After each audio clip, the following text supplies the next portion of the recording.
Par ici, les brasseurs d'opinion et de vision. Les rencontres de l'air. Nick Payne est analyste politique. Salut, Nick. Salut, Alex. Alors, François Legault et la ministre Christine Fréchette discutent des moyens d'arrêter le déclin du français au Québec. Oui, tu sais, sur son fil Twitter, M. Legault nous montre parfois l'horaire de ses journées, ses rencontres avec l'un, avec l'autre. D'ailleurs, c'est notre ami Rémi Villemur qui m'a fait remarquer ça hier. Il a aussi rencontré le président d'Air Canada déjà, Michael Rousseau. Ah oui? En français ou en pour anglais? Jaser avec... Ouais, ben justement, moi j'ai comme l'impression que c'est en anglais, mais sous la photo, c'était écrit « Nous avons discuté de l'importance de protéger le français » ou quelque chose du genre. C'est quand même très comique. Et voilà. Alors, je sais pas si c'était hier. Oui, nous aussi, on est désolés. Oui, on est très désolé de bien des choses dans ce beau pays. Mais donc, hier, en tout cas, il était assis avec donc Christine Fréchette pour jaser des moyens de contrer le déclin du français au Québec. Et ça m'a intéressé, cette nouvelle-là, parce que, d'abord, c'est la ministre de l'Immigration, Alors là, il y en a encore qui vont dire pourquoi faire le lien entre l'immigration et le déclin du français. Monsieur Legault est, je sais pas, xénophobe, raciste ou je ne sais quoi. Il met tout la faute sur le dos des immigrants, tu comprends? Bon, en même temps, que veux-tu dans un contexte où, effectivement, nous sommes culturellement très, très vulnérables? C'est bien sûr que notre capacité d'intégration d'une immigration massive entre en ligne de compte. Mais Nick, je fais une parenthèse dans ton histoire. Honnêtement, c'est pas parce qu'on remet en question les seuils d'immigration en fonction de la capacité réaliste d'accueil qu'on est raciste. Ça, arrêtez. Honnêtement, si quelqu'un vous dit ça, c'est pas vrai. C'est pas vrai. Ouais. C'est faux de commencer à se coller des étiquettes. Là. Ça peut pas être plus mensonger que ça. Oui, vaste débat. C'est un problème qui remonte, j'allais dire, à la nuit des temps, mais dans la situation Québec-Canada, on a tendance déjà depuis longtemps à dire que le Québec est intolérant lorsqu'il essaie de manifester sa différence. Et puis là, ce vieux discours-là, qui est un discours colonial, très ironiquement, aujourd'hui, il marche main dans la main avec les progressistes derniers cris du wokisme et tout ça, qui, eux, prétendent être post-coloniaux ou anticoloniaux. Donc, c'est très particulier parce que, en voulant être anticolonialistes, ils nous disent exactement la même chose que le colonisateur nous dit depuis longtemps. Enfin, fermons la parenthèse. Ce qui m'a intéressé dans la rencontre Legault-Fréchette, c'est que on discute des moyens d'endiguer ou de freiner le déclin du français. Mais penses-tu qu'on a parlé de l'indépendance, toi? Je suis surpris. Ben, tu sais, qu'on soit souverainiste ou pas, on est probablement capable tous de s'entendre sur l'idée que ce serait probablement pas mauvais pour la situation du français que le Québec soit un État souverain. Parce que, évidemment, du point de vue de l'identité, de la mise en marché du Québec comme nation. Va de soi que si t'es un pays en bonne et due forme, c'est beaucoup plus fort que si t'es une région administrative d'un pays qui est très vastement et majoritairement anglophone. Mais moi, mon petit doigt me dit que M. Legault a pas jasé de ça avec Mme Fréchette. Et ça en dit long, je trouve, sur l'état des lieux en ce qui a trait à l'idée de la souveraineté au Québec. C'est très curieux parce que soit dans les sondages les plus récents, j'ai regardé avant qu'on se parle ce matin, et on remonte comme ça au fil des ans, disons jusqu'à 2016, on est toujours dans les 35, 36, 37, 38, près de 40% d'appui à la souveraineté, au-delà de 50, 52% d'opposition à la souveraineté, puis ensuite, tu as toujours un certain nombre d'indécis. Ces chiffres-là sont exactement les mêmes que ceux qui avaient cours pendant l'année 1995 avant le référendum. Ça n'a pas bougé? Ah oui? Ça n'a pas bougé. Alors, il y a eu des fluctuations depuis, Oui, mais là, actuellement, versus 95? On a fait le tour de l'horloge, puis on est revenu à peu près au même endroit. Puis si tu regardes à intervalle, si tu fais une moyenne tout de même des 25 dernières années, on est toujours dans ces eaux-là. Ça n'a pas beaucoup bougé. Ce qui a changé, c'est la pyramide des âges. Les jeunes aujourd'hui sont moins souverainistes que les plus vieux. C'est l'inverse d'autrefois. Ça devrait évidemment inquiéter les indépendantistes. Et puis il y a quelque chose à faire là.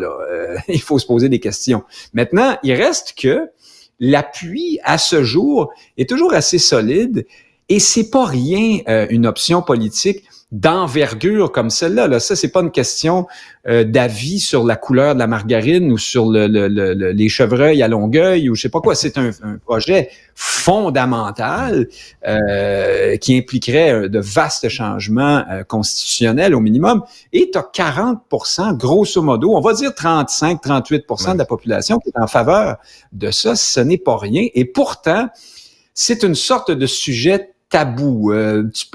On peut, toi et moi, jaser de ça aujourd'hui. Je peux te dire que je suis souverainiste, ça va. Mais les gens qui s'impliquent en politique, et ça a même été le cas au Parti québécois jusqu'à Paul Saint-Pierre Mondon récemment, s'avance sur ce terrain-là comme si c'était un terrain miné qui peut facilement te faire perdre de la crédibilité ou perdre des électeurs. Or, c'est curieux parce que l'option elle-même est plus forte que le Parti québécois ne l'a été longtemps. Mais trouves-tu que le PQ en parle avec moins d'ambiguïté qu'à une certaine époque? Souviens-toi, il y a quelques années, on n'osait même pas prononcer le mot. Écoute, en campagne électorale, là, les libéraux sortaient le vieil épouvantail souverainiste, là, plantaient ça la pelouse en avant, puis là, il y en avait là, qui tremblaient dans leur short en raison de ça. J'ai l'impression quand même que Paul Saint-Pierre Plamondon est plus franc, est plus transparent, n'a pas peur de parler de la souveraineté et tout. Mais es-tu réellement surpris que François Legault en parle pas? Il est rendu ailleurs là, dans sa vie. Là. Non, évidemment, mais ça dit quelque chose, parce que François Legault représente l'espèce de centre mou raisonnable là-dessus. Et ce qu'on voit, c'est que dans le prétendu centre raisonnable, il faut pas parler de la souveraineté. Alors en fait, le centre est et pas au centre dans ce débat-là. Dans le parti de M. Legault, qui est supposé être une coalition de fédéralistes et de souverainistes, les souverainistes se taisent et les fédéralistes sont tout à fait décomplexés. Quand Bernard Drinville s'en va là, ou Caroline Saint-Hilaire, ils ne finissent plus de nous dire, comme tu disais il y a un instant, qu'ils sont rendus ailleurs. Voilà. Je sais pas où est-ce qu'ils sont, là. À Punta Cana, à Santa Banana. Alors, bref, il faut être ailleurs quand tu es souverainiste, tu sais. Alors, moi, je trouve ça étonnant. Puis plus largement, c'est quand même fascinant. Voici le Québec, cet endroit unique au monde où on discute d'un problème grave, c'est-à-dire le déclin de la langue nationale de la majorité, et avec lui, le déclin d'une identité, puis d'une culture, puis d'un peuple, en connaissant ce qui serait probablement la meilleure solution, mais en parlant surtout pas. Alors là, M. Legault, Mme Freset... C'est ça le plan. Oui, il faut... C'est ça. Ben non, faut pas parler de ça.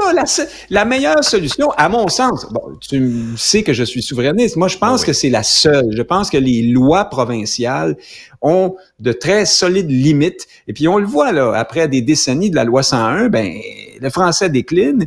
La loi 96 est toute une série de petits ajustements puis de virgules qui ont changé de place puis de mesures souvent volontaires, hein? Je pense aux municipalités là, qui peuvent choisir de perdre leur statut de municipalité anglophone. Il n'y en a pas une qui a fait ce choix-là. Alors là, on arrête là. Ou ces messages d'accueil téléphonique du gouvernement dans lesquels tu as juste à appuyer sur le 2 lorsqu'on te demande si tu es un ayant droit à ce qu'on te parle anglais, puis là, on va te parler anglais. Alors, franchement, c'est pas Jaws là, cette loi-là. Hein? Si on veut parler de loi avec des dents, là, on est plutôt ici dans J'ai perdu mon dentier. Et donc, les lois, et en plus, ces lois-là nous soumettent tout le temps à toutes sortes de critiques qui sont parfois fondées sur le côté un peu ridicule et tatillon de certaines mesures. Ça ajoute un peu à notre caractère de plaignard et puis de culture en voie de disparition dans le Canada, avec tout ce que ça implique, des fois de perte de dignité puis d'honneur. Alors bref, au minimum, l'indépendance serait une bonne solution, à mon sens la seule, et pourtant on fait chez M. Legault comme si ça n'existait pas. Je trouve ça extraordinaire. Nick, je veux absolument t'entendre sur la déclaration de Marc Miller. Ministre fédéral, une déclaration complètement utopique sur l'immigration. D'abord, explique-nous le contexte entourant ça. Rappelle-nous ce qu'il a dit. Ben, il était en entrevue, je pense que c'était au devoir. Le contexte général, c'est la pénurie du logement, puis ce sont les seuils d'immigration qui ne cessent d'être à la hausse. Ça fait maintenant un bon moment qu'on subodore et que nous sommes de plus en plus nombreux à remarquer même une position très idéologique du gouvernement Trudeau sur ces questions-là. toujours plus d'immigration parce que toujours plus d'inclusion, de diversité, d'ouverture, de bonté, de grandeur d'âme, tout ce que tu veux. Et M. Miller se fait demander, oui, mais là, il y a une crise du logement à un moment donné, puis là, même les banques aujourd'hui, des économistes qui sont pas du tout identifiés souverainistes ou nationalistes, nous disent que oui, il y a un lien de causalité assez direct. C'est-tu tous des racistes, eux autres aussi, ou? Ben, M. Miller n'est pas allé là, mais ce qu'il nous a dit, c'est que, écoutez, il n'y a pas de problème parce que les immigrants vont construire des nouvelles maisons. Comme si on était en 1900, je sais pas quoi, parce que d'abord, faut bien savoir que on fait pas nécessairement venir ici les personnes les moins qualifiées, là, puis qui vont avoir envie de travailler sur la construction. Là, c'est pas mal plus compliqué que ça. Puis par ailleurs, c'est toujours la même pensée magique. Là. Il y a une pénurie de main-d'œuvre. Faisons venir plus de monde, puis ça va régler la pénurie de main-d'œuvre. Il manque de logements. Faisons venir des gens qui vont nous construire des logements. Écoute, c'est nous prendre pour des cons.